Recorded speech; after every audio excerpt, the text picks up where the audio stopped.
പ്രഭാഷകന്റെ പുസ്തകം 35-ാം അധ്യായം 26-ാം വാക്യം നമ്മൾ ഇങ്ങനെ വായിക്കുന്നു: വരൾച്ചയുടെ നാളുകളിൽ മഴക്കാറുപോലെ കഷ്ടതയിൽ കർത്താവിൻ്റെ കരുണ ആശ്വാസപ്രദമാണ്.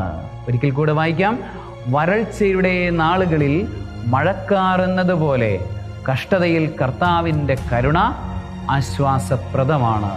വേനലിൽ മഴയെന്നതുപോലെ നമ്മളുടെ ജീവിതത്തിൻ്റെ കഷ്ടകാലങ്ങളിൽ കർത്താവിൻ്റെ കരുണ നമ്മളിൽ നിരന്തരം പെയ്തുകൊണ്ടിരിക്കും.